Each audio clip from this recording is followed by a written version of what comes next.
Hi guys, அனைவருக்கும் தைப்பொங்கல் நல்வாழ்த்துக்கள். இன்றைக்கி எங்களோட வீட்டில் வந்து தைப்பொங்கல் கொண்டாடலாம். அதுக்கு நிறகுடம் வச்சு அடுப்பு மூட்டி பொங்கல் பொங்க போகிறேன். அதுக்கு முன்னாடி இந்த சேனலுக்கு யாரும் ஃபர்ஸ்ட் டைம் வந்துருந்தீங்கன்னா லைக் பண்ணுங்கள், ஷேர் பண்ணுங்கள், மறக்காமல் சப்ஸ்கிரைப் பண்ணுங்கள். வாங்க வீடியோக்குள்ளே போகலாம்.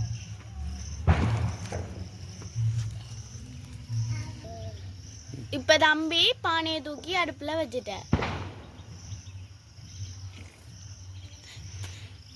இப்போ பார்த்தீங்கன்னா பொங்கலுக்கு தேவையான பொருட்களை நான் காட்ட போகிறேன். அரிசி 1 கிலோ அளவு எடுத்து வச்சிருக்கு.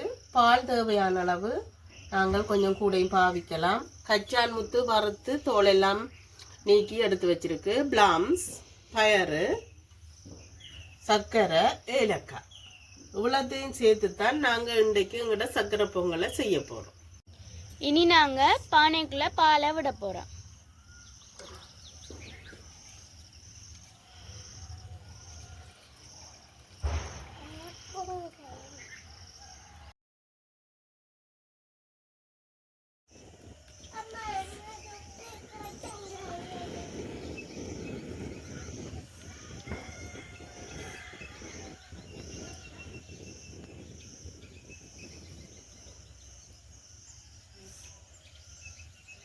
எந்த பக்கம் தெரியுதுன்னு பார்ப்போம்.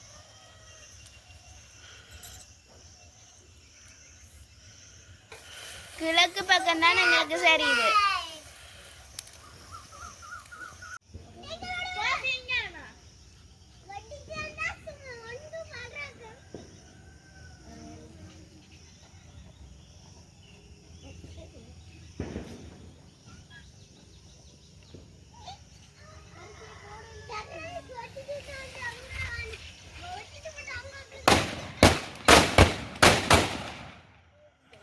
இப்போ பார்த்தீங்கன்னா பொங்கல் பானையில் பால் விட்டு நல்லா பொங்கி சரிச்சிட்டு அதை எடுத்து பாரம்பரிய முறைப்படி அந்த பாலை எடுத்து எல்லா இடமும் நாங்கள் தெளிச்சிட்டோம்.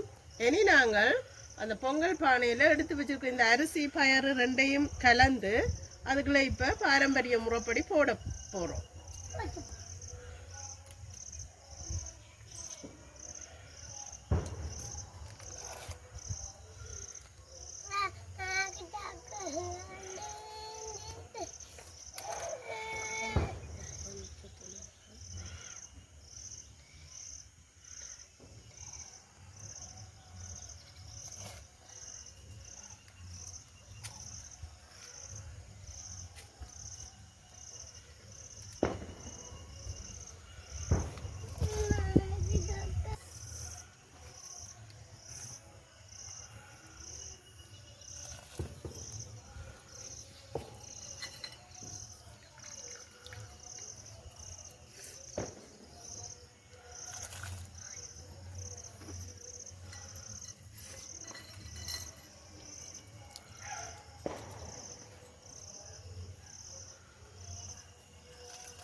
இப்போ எங்களுக்கு அரிசி பயறு எல்லாம் நல்ல வடிவாக அவிஞ்சு வந்துட்டு இப்போ நாங்கள் பாலில் சர்க்கரையை கரைச்சி இந்த அரிசியோடு சேர்க்க போகிறோம் பொங்கலுக்கு.